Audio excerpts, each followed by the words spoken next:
작년에 난생 처음으로 번지 점프를 했습니다. 한 55m 높이에서 떨어지는 건데요. 쉽게 설명하자면 부영 아파트 20층에서 떨어진 거예요. 그런데 물론 줄이 매달려 있죠. 그것 때문에 이제 뛸 수 있었는데요. 제가 그날 최고령자였습니다.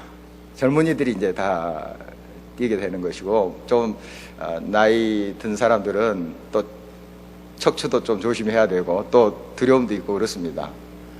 그래서 그러나 제가 한번 또 평생에 또 하고 싶은 것 중에 하나였기 때문에 시도를 했죠. 엘리베이터 타고 이제 그 꼭대기까지 가는데요. 그 뛰어내리는 그 지점에 이제 서게 됐습니다. 그 전까진 그래도 좀 괜찮았어요. 그런데 딱 밑을 바라보니까 내가 왜 이런 짓을 하지 하는 생각이 들었습니다. 다시는 안 해야지. 그 떨어지는 지점에 섰을 때가 제일 두렵더라고요. 저 개인적으로는. 그래서 거기에 이제 가이드가 손을 이렇게 포기라고 하더라고요. 왜냐하면 손을 놔뒀다가 뛰어낼 때 겁나서 난간 같은 거 붙잡으면 위험합니다. 큰 사고, 또 생명을 잃을 수도 있고. 그러니까 손을 아예 딱 포기하고 뛰라고 그렇게 안내를 하는 것을 보았습니다. 그대로 했어요. 뛰고 이제 이게 줄이 출렁거리면서 딱 제 몸을 잡죠. 줄이. 안심이 됐더라고요. 그래서 몇 번 이제 출렁거리면서 하는데 그때는 이제 두려움이 사라졌어요. 그런데 난간에서 뛰어내리기 직전 제일 무섭더라고요. 저는 앞으로 또 한 번 더 시도할 기회가 있으면 하려고 합니다. 그리고 스카이 다이빙에 제가 좀 도전을 해보고 싶어요. 12,000피트에서 뛰어내리는, 보통 뛰어내린다 합니다. 한 3.7km, 한 10리 정도 되는 그러한 높이에서 뛰어내리는데, 이게 이제 한참 한 1분 정도 낙하하면서 한 914m 정도, 3,000피트 정도에서 낙하산을 펴게 된대요. 그러니까 한 2,700m, 2.7km, 한 3km 정도는 낙하산 없이 맨몸으로 뛰어내리는 거예요. 예. 한번 상상이 되신가요? 이제 뭐 경험하신 분들은 뭐 다 아시겠지만, 저는 한 번도 경험을 못 해봐서 좀 이제 책을 보고 이제 그런가 보다 이렇게 이제 생각을 하고 있습니다. 한번 해보고 싶어요. 해보고 싶은데, 여러분 이제 1분 동안 낙하산도 없이 뛰어내리는 한 3km 이상을 날아갈 때의 그 아마 기분이 굉장히 처음엔 두려울 것 같아요. 또 뛰어내릴 때 두려울 것 같아요. 그러나 그것을 또 즐기는 사람들 있죠. 이제 아시는 분들, 경험하시는 분들은 그걸 즐긴다고 그래요. 그래서 뭐 몇백 번 뛰어내렸다 뭐 하시는 분도 있더라고요. 기록에 보니까요. 즐긴다고 그래요. 그래서 떨어진 게 아니라 나는 거래요. 그분들의 고백은. 이제 저 같은 것은 떨어진다고 이렇게 표현하겠지만 난다 이런 표현을 하더라고요. 어쨌든 이렇게 번지 점프를 하거나 스카이 다이빙 할 때 그들이 왜 그렇게 뛰어내리겠어요? 뭔가 믿는 구석이 있기 때문에 그렇죠. 줄이 결국 나를 지탱해 줄 것이다. 번지 점프 할 때는. 스카이 다이빙은 그냥 내가 맨몸으로 지금 뛰어내리는 거지만 내 등 뒤에는 낙하산이 있다. 만약 낙하산 안 메고 그냥 낙하산, 책가방이 낙하신 줄 알고 딱 메고 뛰었다간 큰일 나겠죠. 예, 그대로 가는 거죠. 낙하산이 있다는 것을 믿기 때문에, 그리고 이게 펴질 것이다 점검을 했고, 또 몇 번 이것을 또 실험을 했고 해서 낙하산이 있다는 그 믿음 때문에 뛰어내리는 겁니다. 그리고 어느 지점에서 낙하산을 이제 펴게 되죠. 그리고 착지하게 됩니다. 여러분의 삶 속에 고공에서 떨어지듯 아무 장치도 없을 것 같은 그런 삶의 경험들을 할 때가 있습니다. 지금도 여러분의 삶에 이런 공포와 두려움을 느낄 수도 있습니다. 그러나 우리의 생명줄이 되시는 분이 있다는 사실을 우리가 알고 있잖아요. 생명의 낙하산이 되시는 우리 하나님이 나와 함께 계시다 하는 것을 알고 있잖아요. 그래서 우리가 몸을 던지는 겁니다. 주님 앞에 우리의 삶을 내놓는 것이죠. 오늘 우리 하나님의 말씀을 통해서 다시 한번 우리 믿음을 점검해 보시고 온전히 우리를 주님 앞에 맡기는 생명주를 의지하는 그런 믿음의 사람들로 우리가 다시 한번 응답했으면 좋겠습니다. 예수님께서 높은 산에 제자들 3명을 데리고 가셨어요. 거기에서 모습이 변형되셨습니다. 아주 찬란하게. 그런데 저 산 밑에서는 한 아이가 거품을 물고 막 뒹굴고 있었습니다. 귀신 들린 아이였습니다. 귀신이 말 못하게 하고 이 아이를 물속에도 집어넣고 불속에도 집어넣고, 그러니까 제정신이 아닌 거죠. 그리고 얼마나 이 귀신이 악랄한지요. 그냥 당장 죽이는 것도 아니고 계속 죽일 듯 하면서 고통을 주는 거예요. 이것처럼 더 큰 고통이 어디 있겠습니까? 그 아버지의 심정을 한번 보십시오. 오늘 본문에 그 아버지의 모습을 한번 우리가 상상해 볼 수 있어요. 그 귀신 들린 아기도 고통스럽지만 정작 그 아이의 느끼는 고통보다 이 아버지의 고통이 더 심합니다. 이 아이는 그 고통을 느끼지는 못하는 겁니다. 그러니까 막 불에도 들어가고 하는 거예요. 그러나 그 아버지, 그걸 지켜보는 아버지의 고통은 이루 말할 수 없을 거예요. 차라리 이 아이를 데려가 주십시오. 아마 이런 기도를 하지 않았을까 싶어요. 그러나 죽일 듯 하면서 계속 귀신이 그 아이를 가지고 노는 거예요. 얼마나 악랄하고 잔인합니까? 이게 귀신의 악마의 실체죠. 이제 예수님께서 산에 계셨기 때문에 이 아이의 아버지가 아이를 데리고 나머지 제자들 9명에게 온 거예요. 마침 예수님을 만나러 왔는데 예수님 안 계시고 9명의 제자들이 있는 거예요. 좀 고쳐주십시오. 제자들이 이야기했어요. 제자들이 그동안 보아왔던 거 있었고 같이 또 예수님과 치유의 사역을 했잖아요. 그래서 막 기도하면서 막 물리치고 막 했겠죠. 그러나 이 아이를 고칠 수가 없었습니다. 드디어 이제 예수님께서 산에서 내려오셨습니다. 보니까 거기에 비아냥거리는 사람들이 꼭 있었습니다. 서기관들인데 같이 좀 제자들과 힘을 합해서 역사가 안 일어나더라도 정말 이 아이가 불쌍하잖아요. 그 영혼 얼마나 고통 속에 지금 뒹굴고 그 아버지 고통스럽습니까? 그러면 서기관이란 것은 요즘 말하면 신학 박사들입니다. 성경 박사들이에요. 하나님의 말씀의 뜻을 바로 깨달았다면 하나님의 말씀의 중심이 사랑인 것을 그들이 알 것 아니에요. 그러면 연민의 마음을 가지고 정말 안타까워하면서 그 아이를 붙잡고 여호와시여 하나님시여 기도해야 될 것 아닙니까? 그러나 그걸 보면서 그래 너희들이 고쳐? 이러고 있는 거죠. 너희가 믿는 예수 어디 있어? 하면서 비아냥거리는 거예요. 아무리 성경 말씀을 많이 알고 그것을 연구한다 할지라도 진정 하나님의 말씀을 만나지 못하면 이 서기관들과 똑같습니다. 말씀의 핵심인 사랑을 온전히 만나지 못한다면 그것은 한갓 다른 사람을 더 미궁 속으로 또 수렁 속으로 빠뜨리는 그러한 자가 될 수밖에 없다는 사실이죠. 예수님께서 이제 드디어 내려오셔서 무리 가운데 오셨습니다.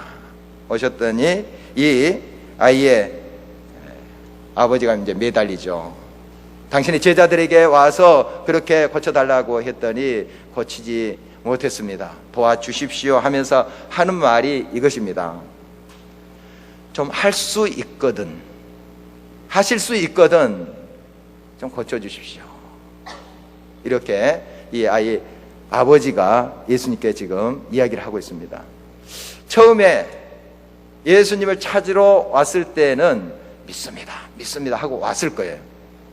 또 그런 소문을 들었고 병든 자, 귀신 들린 자를 다 고치셨다 하는 것을 또 그가 목격했을 수도 있습니다.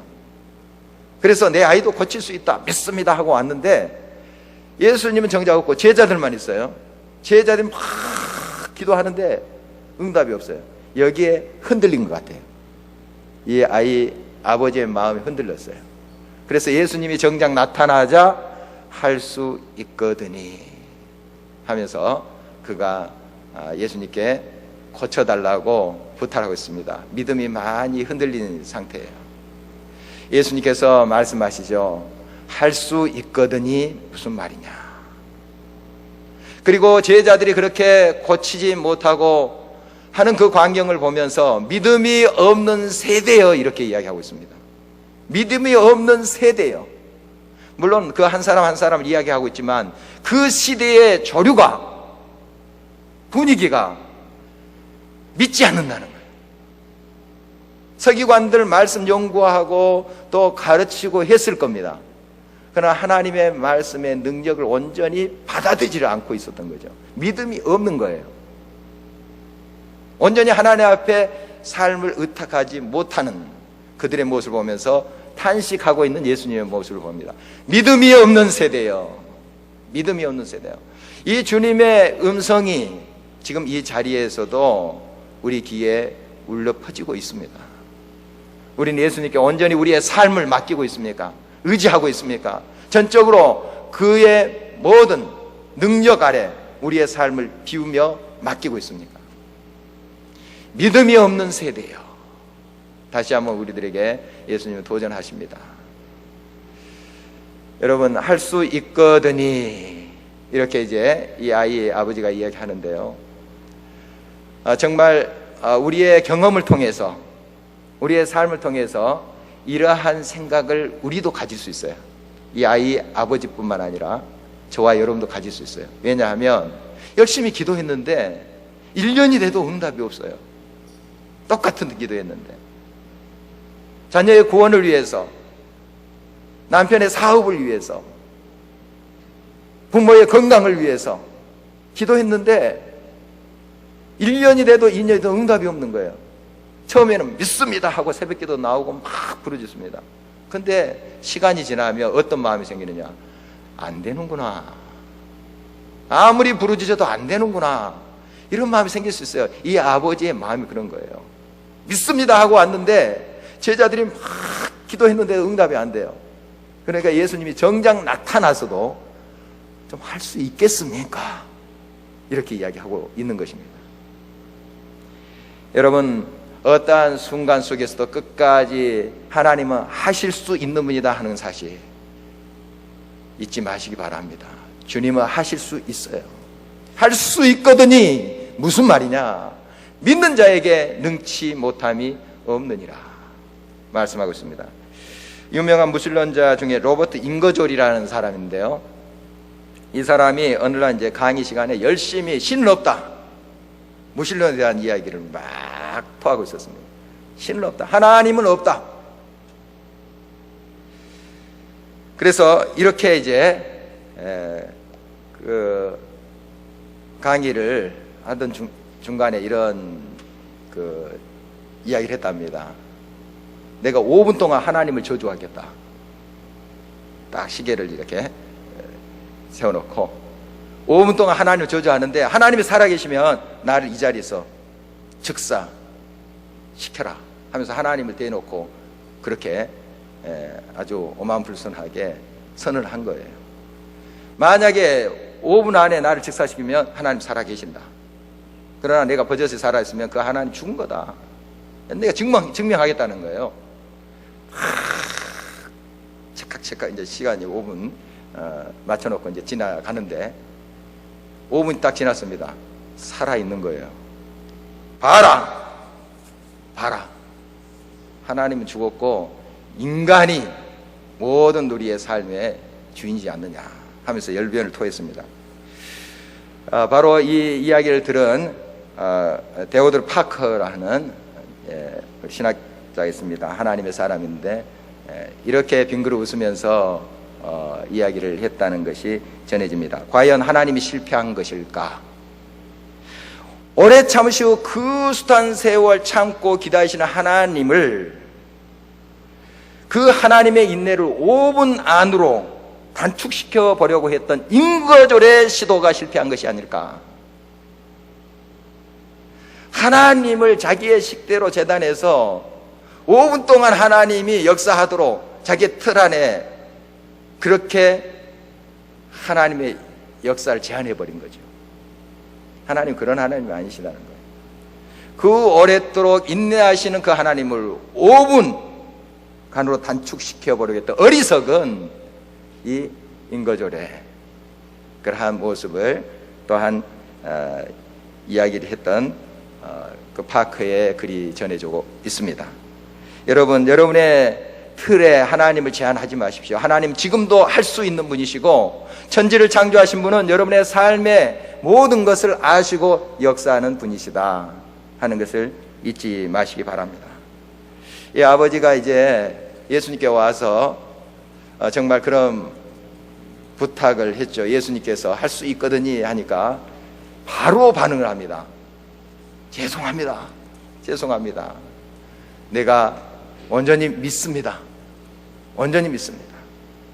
믿음 없는 것을 도와주십시오. 이렇게 그가 예수님께 매달리는 모습을 보게 됩니다. 여러분, 믿음이라는 것은 맡기는 거라고 제가 몇 번 설명드렸습니다. 맡기는 겁니다. 번지 점프를 하는데 몸을 공중에 맡기는 거죠. 그런데 사실 공중에 맡기는 게 아닙니다. 이 줄에 맡기는 거예요. 줄이 없는데 공중에 내가 맡기겠다. 그건 믿음입니까? 자살행위죠. 줄에 맡기는 거예요. 그렇죠. 줄이 나를 지탱해 줄 것이다. 스카이 다이빙 합니다.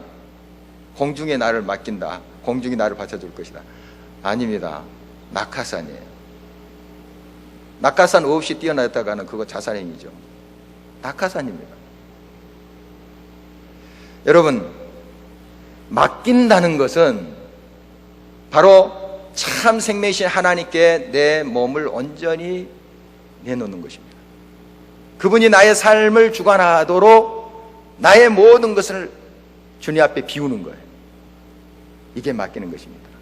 여러분, 물에 빠진 사람이나 이제 불 속에서 있는 사람들 이제 구조하는 그런 이야기를 보면은 그렇습니다. 이 소방대원들 이 불구덩 속에 들어가잖아요. 물론 장비를 갖춰가지만은 그러나 그 어마한 불길 그 열에 이 장비도 무색할 정도로 될 경우가 있습니다. 참 위험한 직업이에요. 참 무서운 직업인데 이제 불에 빠진 사람도 이제 당황하게 되겠죠. 막 불타오르니까.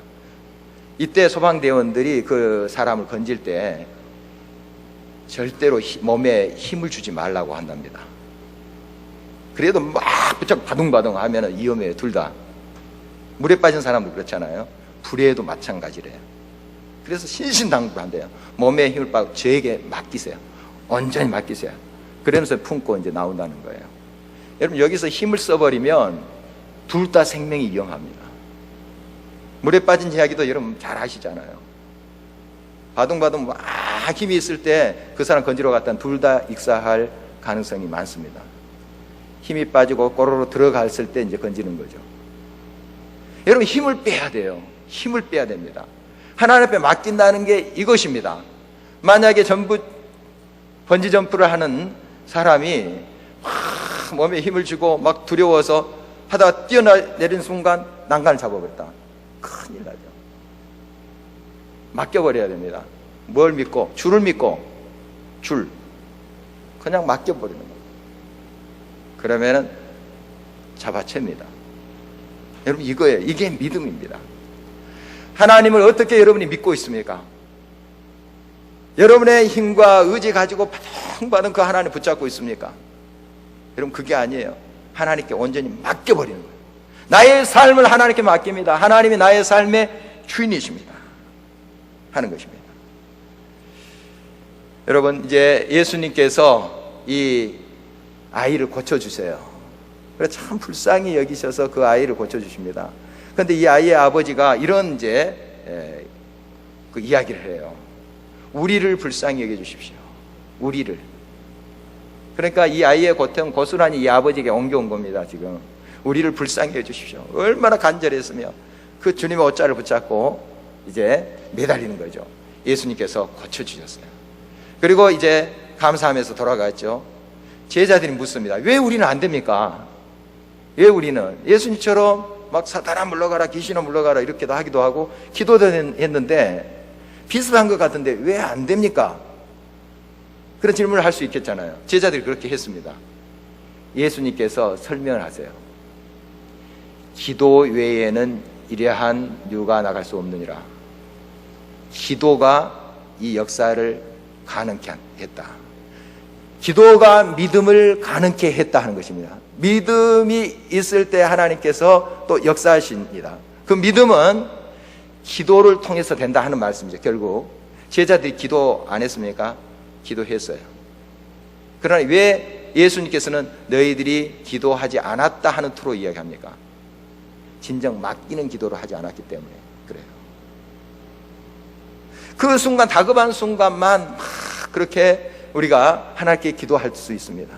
물론 그때도 하나님의 긍휼하심으로 우리를 건져줄 때가 있습니다. 그러나 하나님께서 우리에게 요구하시는 것은 바로 하나님 앞에 온전히 우리 자신을 맡기는 그 만남을 요구하십니다. 그래서 우리가 하나님께 맡긴다는 건 이게 바로 믿음인데 하나님과 만남, 사귐을 통해서 가능해요. 누누이 강조하지만 하나님과 긴밀한 사귐 없이 여러분은 하나님 온전히 신뢰할 수 없습니다. 여러분의 삶을 맡길 수 없어요. 여러분 스카이다이빙 하는 사람들, 이제 익숙하신 분들, 그런 분들은 아주 이제 물론 철저히 사전 준비를 하겠죠. 하고 다 두려움 없이 뛰어내립니다. 제 경험은 아니고요. 그래서 읽는 것입니다. 그러나 아직까지 저는 이제 두려움이 있죠. 왜냐하면 익숙하지 않으니까. 이 낙하산이 이렇게 하면 펴질 것이다 기본 훈련을 받지만은 그래도 혹시 이런 생각이 들 수 있죠. 그래서 두려움이 더 클 거예요. 그러나 이것을 안전하게 준비하고 거기에 익숙하신 분들은 탁탁 두려움 없이 즐깁니다. 여러분 하나님과 늘 익숙한 만남이 필요하다는 사실이에요. 하나님과 늘 교제하면서 말씀을 묵상하고 하나님과 기도하는 그 시간이 삶에 가득 차 있으면 여러분은 어떤 순간 속에서도 흔들리지 않는 그 믿음을 가지고 그 믿음으로 승리할 수가 있는 것입니다. 여러분 그러므로 하나님과 교제의 시간, 기도의 시간이 여러분의 삶 속에 일상이 되어야 됩니다. 일상이 어쩌다가 하는 기도가 아니고 매일 호흡처럼 여러분의 삶에 붙어 있어야 돼요. 그러면 그 하나님이 믿어집니다. 그 하나님 온전히 신뢰할 수가 있는 것이죠. 우리가 언제나 하나님 앞에 와서 그러므로 비워야 됩니다. 늘 우리 자신을 내려놔야 돼요. 그래야만이 하나님의 것이 채워질 수가 있는 것이죠. 여러분 접착제 이야기를 제가 지난번에 한 적이 있는데 여러분 접착제 사용할 때 먼지가 있는 채로 그걸 붙이면은 다시 떨어집니다. 먼지를 닦고 접착제 부르고 붙이고 이렇게 해야 됩니다. 여러분 자신을 먼저 비워야 돼요. 그래야만 우리가 하나님과 하나 될 수가 있는 것입니다. 여러분의 어떤 가치관을 가지고 있습니까? 이 세상의 여러 물질적인 그런 가치관이 여러분의 삶을 지배할 수 있습니다. 이것이 먼지와 같은 하나님과 우리 사이에 있는 끼어있는 불순물과 같은 그런 것으로 작용할 때가 있습니다. 이거 주님 앞에 내려놔야 됩니다. 여러분의 삶의 가치관 내려놔야 돼요. 그래야 주님과 하나 되고 그러한 모든 것들이 물질과 여러 성공과 성취가 하나님의 영광을 드러내는 것이 된다는 사실입니다. 지난달에 개봉한 폼페이 최후의 날 영화가 있습니다. 저도 얼마 전에 봤는데요. 여러분이 많이 들었던 그러한 또 이야기입니다. 주 79년에 이탈리아의 폼페이에서 일어난 큰 화산이죠.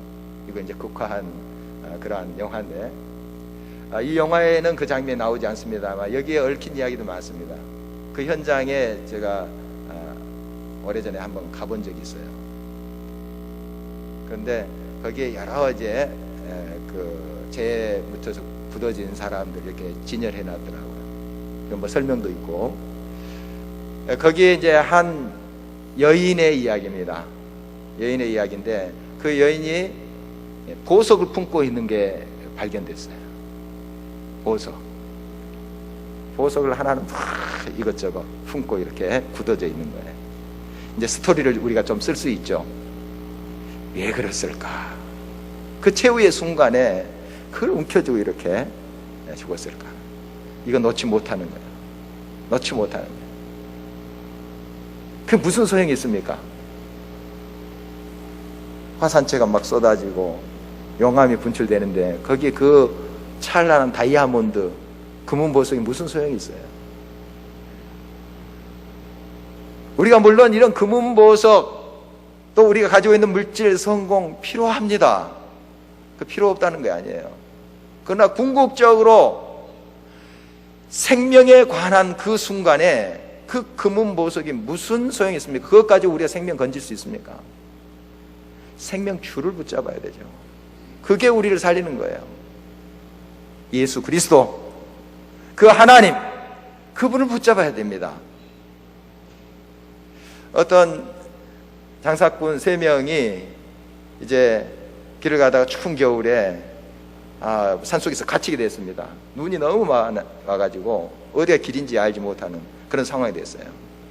이제 구조 요청을 이제 신호를 해서 했습니다만은 그게 굉장히 더뎠어요. 이제 저체온적으로 많이 죽잖아요. 그런 분들, 조난당한 사람들, 그냥 어디서 빠져서 죽은 것보다도 체온이 내려가서 그냥 죽는 경우가 많습니다. 몸이 점점 식어가요. 식어가는데 이제 막 주변에 나뭇가지는 있나 막 살펴서 그걸 어떻게 해서 불을 붙였어요. 그런데 그것도 다 사그라들었습니다. 없어요.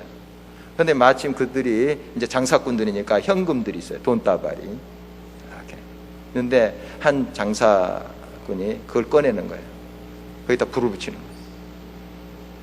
그 자기들이 피땀 흘려서 번 돈 아닙니까? 그 밥도 굶으면서 벌었던 그 돈입니다. 그걸 붙이는 거예요. 다른 장사꾼이 또 자기 보따리를 끊습니다. 돈다발을 냅니다. 그걸 붙여서 체온을 유지해서 드디어 구조를 받았다 하는 이야기 있습니다.